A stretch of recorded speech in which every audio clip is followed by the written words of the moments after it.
the name of Almighty Allah, who is the most merciful and the most compassionate, who is the creator of the creatures, who is the king of the kings. Hello dear students, I hope you're all doing well, safe and sound. Welcome to our new lesson, Grade 12 English Book, Unit 2, Lesson 2 and 3, Part 1, Page 17. به نام یاد خداوند بخشاینده و مهربان. السلام علیکم شاگرد عزیز، امیدوار هستم خوب، جور، صحت و سلامت باشین. خوش آمدین به درس جدید ما و شما. کتاب انگلیسی صنف 12 فصل دوم، درس دوم و سوم، بخش اول، صفحه 17 کتابتان. So, dear students, before we start our new lesson, let's review what we have studied in the previous lesson. شاگردان نهایت عزیز، قبل از اینکه بریم درس جدید خود را آغاز کنیم، یک مرور کوتاهی داشته باشیم به درس گذشته خود. In the previous lesson, dear students, we have studied two sections. The first section was Introduction to Unit 2 and the second section was Discussion. ما و شما در درس گذشته دو بخش را مختیم. اولین بخش معرفی فصل دوم بود که ما و شما خواندیم، یاد گرفتیم و آموختیم. فهمیدیم که در فصل دوم ما و شما قرار است کدام موضوعات را بیاموزیم و در کل میتونیم بگیم که اهداف فصل دوم خود را ما و شما فهمیدیم و یاد گرفتیم.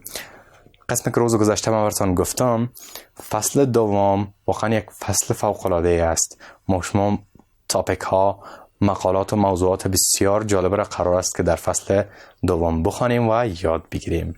و در بخش دوم ما شما دیسکشن، بحث یا گفتگو داشتیم که راجع به conservation، محافظت، حفاظت، نگهداری چی کردیم، بحث کردیم، گفتگو کردیم، در کل خواندیم و یاد گرفتیم. این بود یک مرور کوتاه مختصر از درس گذشته ما و شما. بیایید که کوتاه موارد درس امروزی خود را بررسی کنیم. برای حمایت از ما چینل بیگم آکادمی را سابسکرایب کنید و سپس زنگوله را فشار دهید تا به تمام ویدیوهای درسی ما دسترسی داشته باشید و از آنها مستفید شوید. Dear students, in today's lesson we will study two sections. The first section is conversation practice and the second section is grammar. ما شما در درس امروز باز هم قرار است دو بخش را بیاموزیم مثل درس گذشته ما شما، اما عناوینش متفاوت است، محتوایش متفاوت است. اولین بخش conversation practice یا تمرین محاوره یا گفتگو است و دومین بخش grammar یا دستور زبان است. در بخش اول ما شما قرار است بریم و یاد بگیریم که چگونه یک محاوره را ما شما میتونیم تمرین کنیم. در کل میتونیم بگیم که مثل محاوره های قبلی است در صنوف گذشته که ما شما میخواندیم و یاد میگرفتیم. تفاوتش این است که در صنف 12 بر شما B و C دو بخش جدا داده شده تا اینکه شما خودتان او محاوره را کار کنین و تمرین کنین. یعنی بسیار ساده است. و در بخش دوم، در بخش گرامر یا دستور زبان، ما شما قسمی که در آغاز فصل اول گفته بودیم موارد استفاده جملات مجهول زمان گذشته کامل را میخوانیم و یاد میگیریم. بسیار زیاد ساده است، تشویش نکنین. خب قبل از اینکه بریم درس جدید خود را آغاز کنیم، کار خانگتون روی میز عالی است. قلم سرخم بگذارین، من میایم و امضا میکنم. قلم، پنسل، کتاب، کتابچه، همه چیز آماده. بیاین بخیر به صفحه 17 کتابتان که درس خود را شروع کنیم. خب conversation practice، تمرین محاوره یا گفتگو. Practice the conversation at column A below. محاوره ذیل را در ستون A که نوشته شده هست او را تمرین کنین. شما شاگردان عزیز، قسمی که من براتون در درس‌های گذشته گفته بودم، به طرف کالن یا ستون B و C اصلا توجه نکنین که ستون B و C چی هست. او بسیار ساده است، مشکل نداره. صرف به طرف ستون A ببینین، دقت کنین تا یک من براتون میخوانم معنا میکنم. A. Policeman, you know the reason of dying these animals. How did they die? افسر پلیس میگه آیا شما دلیل مرگ این حیوانات را میدانین؟ اینا چگونه از بین میرند؟ چگونه میمیرند؟ واردن، نگهبان، بر افسر پلیس میگه، شاید نگهبان کدام جنگل بوده باشه، برش میگه Yes, they were killed by poachers. افسر پلیس ازش پرسید که این حیوانات ایجا از بین میمیرن دلیل ازی چی است؟ اینا چگونه از بین میرن؟ همین نگهبان برش میگه که بله من دلیلش رو میفهم. دلیلش ای است که این حیوانات توسط شکارچی های غیر قانونی کشته میشن و شکار میشن. policeman، افسر پلیس میگه poachers، برش میگه که poachers، سوال میکنه میگه که poachers یعنی هدفش رو نگرفت، نفهمید که poachers چی معنا میته. یعنی میگه poachers. warden، نگهبان میگه yes men who hunt without permission، افرادی که بدون اجازه شکار میکنن. یعنی او مردهایی که بدون اجازه شکار میکنن برش میگن poachers یا شکارچی های غیر قانونی. ادامه میته، نگهبان میگه you saw some men driving away as policemen arrived didn't you؟ برش میگه که تو مردار دیدی که فرار کردن زمانی که افسرهای پلیس رسید، ندیدی؟ برش میگه که yes I did، بله من دیدم. حتما همونا poachers یا شکارچی های غیر قانونی بودند. زمانی که افسران پلیس را دیدند فرار کردن و رفتن. خب این بود از محاوره ما شما خواندیم و یاد گرفتیم. بخش B و C یا میتونیم بگوییم ستون B و C بسیار ساده است. شاگردان عزیز دقت کنین، من براتون تشریح کنم. 2. Make more conversation، محاوره یا گفتگوی بیشتر شما بسازین. But this time use the words in columns B and C، مگر از کلمات که در ستون B و C نوشته شده استفاده کنین. قبلا هم شما از این قبیل اکتیویتی ها و فعالیت ها داشته ایم. من براتون صرف کلمات را یک بار میخوانم، بقیه‌اش در بخش کارخانگی براتون میگم، شما حتما انجام بدین. ببینین کلمات ستون B. Car crash، driven a child, someone under 17, some children running away. و ستون C. Later arrive, sent fax, by fax, an electronic machine, the letter coming out the machine. یم شد از ستون C. خب شاگردان عزیز این بود بخش اول درس ما شما خواندیم و یاد گرفتیم. حتما من براتون راجع به ستون B و C در بخش کارخانگی معلومات میتم که شما نوشته کنین و تکمیل کنین.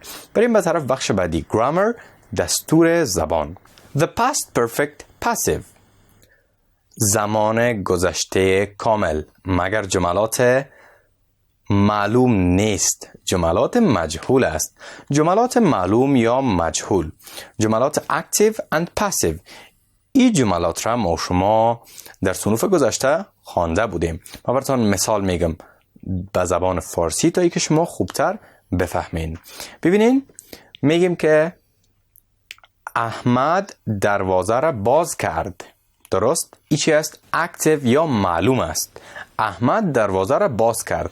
اما زمان که به مجهول تبدیل میکنیم به پاسیو میشه که دروازه توسط احمد باز شد. احمد دروازه را باز کرد، دروازه توسط احمد باز شد. ما شما خوانده بودیم، میفهمیم که چرا از جملات پاسیو استفاده میشه، به خاطر که روی آبجکت یا مفعول ما شما فوکس یا تمرکز ما شما هست، به خاطر از جملات پاسیو استفاده میشه. یا میتونیم بگوییم مفعول ما شما مهمتر از سابجکت یا فاعل ما شما باشه. و امروز ما شما قرار است past perfect، زمان گذشته کامل، چگونه ما شما میتونیم به پاسیو یا به مجهول جملات را تبدیل کنیم. یک مثال بر ما شما آورده شده، دقت کنین. Look at this sentence. به این مثال دقت کنین. It uses the passive with had. از جملات مجهول استفاده کرده با had. خوب دقت کنین شاگردان عزیز. Poachers had killed this deer before we arrived there. It's an active sentence. شکارچی های غیر قانونی او آهو را کشتند، شکار کردند قبل از اینکه ما برسیم. یعنی قبل از اینکه ما برسیم به اینجا او را چی کردند؟ شکار کردند یا او را به اصطلاح کشتند. این مثال مثال active یا معلوم است به مجهول تبدیل شده. دقت کنین. This deer had been killed by poachers before we arrived there. این جمله مجهول است. آهو توسط شکارچی های غیر قانونی شکار شد، کشته شد قبل از اینکه ما اونجا برسیم. متوجه باشین شاگردان عزیز. حتما متوجه شدین که در این جمله ما شما آهو مهمتر است. یعنی شکار شدن آهو توسط شکارچی های غیر قانونی این مهمتر است نسبت به این که ما اوجا ناوقتر رسیدیم، ما اوجا بعدن رسیدیم. فوکس، تمرکز، یا میتونیم بگویم هدف اصلی ما شما object یا مفعول ما شما است. This deer، ای آهو توسط شکارچی های غیر قانونی شکار شد یا از بین رفت. ادامه میتیم. The tense is called the past perfect passive and it's made like this. ای زمان را زمان گذشته کامل میگویند. کدام جملات است؟ جملات مجهول، معلوم نه، جملات مجهول. و جملات مجهول زمان گذشته کامل به این شکل نوشته میشه. استراکچر داریم ما شما یا ساختار. had been plus past participle. ما شما از had been استفاده میکنیم و شکل سوم فعل. جملات را دقت کنین. had been. This deer had been killed by.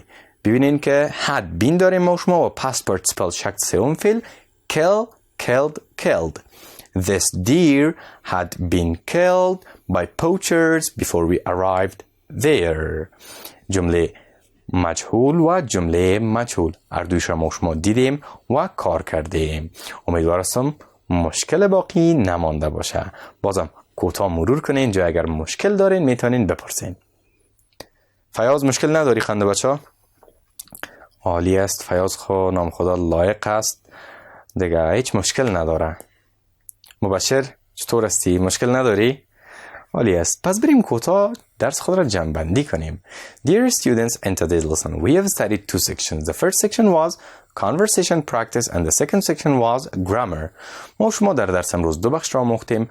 اولین بخش تمرین محاوره یا گفتگو بود و دومین بخش دستور زبان بود. در بخش اول ما شما تمرین کردیم، یاد گرفتیم محاوره را یا گفتگو را و در بخش دوم ما شما راجع به جملات مجهول زمان گذشته کامل بحث کردیم، گفتگو کردیم، خواندیم و یاد گرفتیم.